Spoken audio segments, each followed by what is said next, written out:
What is going on? I am Spencer Tillis, and this is the Delmarva Sports Insider Show. Angela is on vacation. Trey's going to join us in just a second. So Delmarva, that means you get just me right now. What a time to be alive. So we're going to go right into things. We got a bunch of things in store for today's episode. North Carolina was looking to remain perfect on the year when they squared off against a Marquand Green-less Kent County squad. We'll show you how they did. And Cape was looking for a big bounce-back win last night as they squared off against Dover at home. And wait till you see what the Vikings had in store in that one.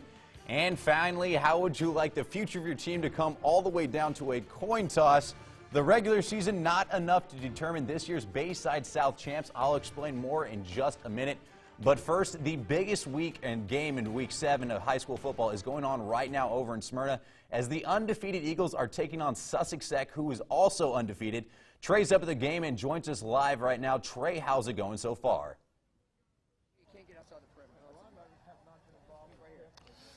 Guys, what can I say? It is a dynamic game going on here right now. Smyrna is actually leading this game 22-0.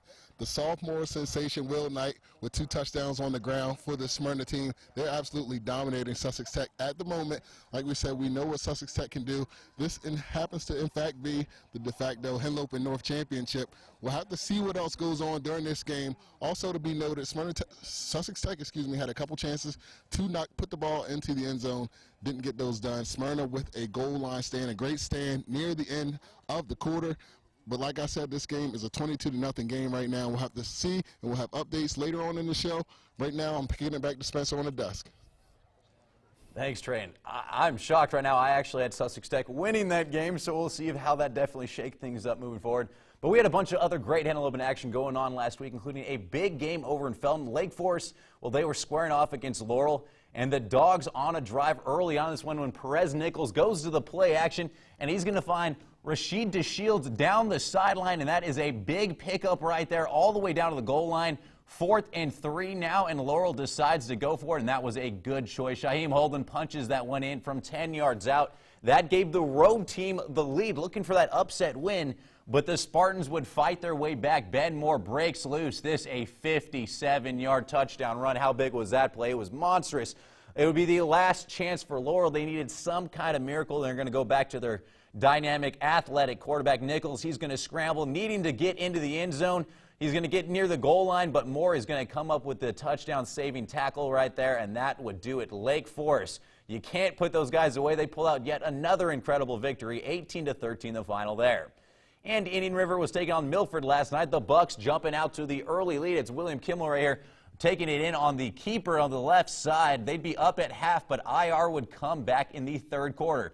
Zion Howard back in coverage right here, comes up with an interception for the Tribe, and he and the rest of the defense definitely fired up about it, but the Bucks D came to play as well. The snap over the head right there, and several Milford players get to him and bring him down for the huge loss.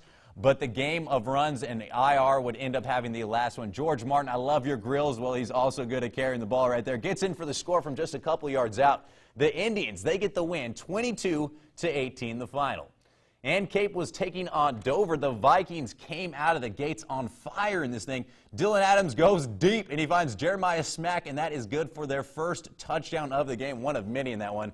The offense getting it done on the ground as well. Colby White going to get the handoff right here, busts up the middle, carrying a couple defenders, takes it well within the red zone right there. The Senators, though, they made a couple plays, just not enough of them. Check out Jaquan Brooks, that is, busting through the backfield right here, getting the huge hit for the loss. But this thing was all Cape from the start. Adams, he's going to find Rasheed Woods on the short pass to the right side, and he would do the rest. The Vikings, they go on to get a very impressive win, 35-14 the final over there. And Delmar was looking for their first win of the year when they took on Archmere last night. The Ox would strike first in this thing. Daniel Bart gets the handoff here, bounces off a couple of defenders, and he's going to get the edge, take it in for the touchdown from 15 yards out. Shortly after that, Archmere would stretch the lead to 20-7.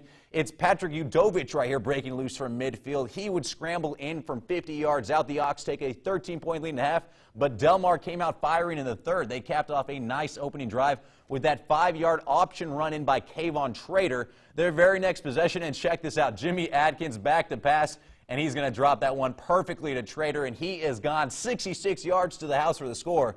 But the Ox would just keep on coming. Udovich there for another touchdown run off the right side. The Wildcats drop it. They fall to 0-7 on the year with a 41-21 loss. And just north of there, Caesar Rodney was hosting Sussex Central. The Golden Knights going early on 4th down when Keontae Sturgis gets the ball in the Wildcat formation, but he gets stopped by Isaiah Washington and Capri Blue for the Riders. But he would make up for it in a big way. How about this right here? Coming right back at it, the senior making it happen. Back to receive the punt. He's going to get it off the bounce, and then he breaks loose, making the Golden Knight family happy right there. 78-yard return for the score. Central then tried to go ahead and put this thing away. Chase Wells back to pass to the end zone, but the pass ends up getting broken up on a sack right there by Jordan Walters. But Central's defense, that is, came up with big plays as well just before half. They're going to get a shot right here, and that is a huge defensive play. Sussex Central, they would hold on from there. They actually went on to get the win, 28-6, the final over there. Well, that does it for all of our Hen Open teams. But we got all the Bayside to talk about, so we're going to take our first commercial break. But coming up next, we're going to take things over here to Maryland. Y-High was looking for their second straight win of the year as they took on Snow Hill. Highlights next. Nolan Henderson, quarterback, Smyrna High School. You're watching Delmarva Sports Insider.